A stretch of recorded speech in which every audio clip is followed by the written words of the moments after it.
A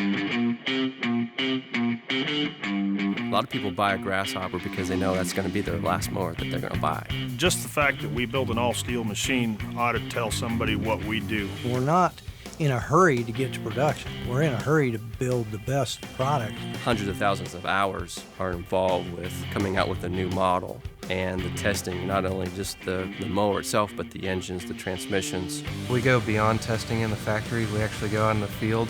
We'll be mowing grass, be mowing through ditches, hitting bumps.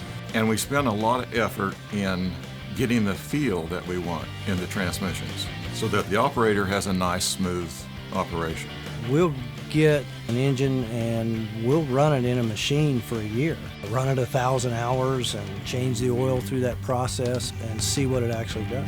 That's something to be proud of. If you drive around anywhere and you see even a 20-year-old Grasshopper still out there mowing, we must put out a really good product if we can keep mowers running that long.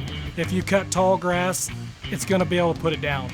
If you're cutting a nice lawn in town, it's not going to tear it up because it's gentle. It handles with ease. No matter what the conditions are, it's going to look good. The grass is going to be cut evenly. It's going to be striped beautifully.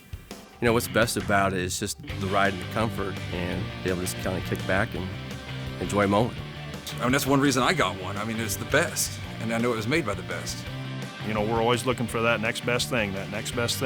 Even if we find it, we're not just going to slap it in a machine. We're going to do hours and hours and hours and hours and hours testing. So we know it is Grasshopper quality.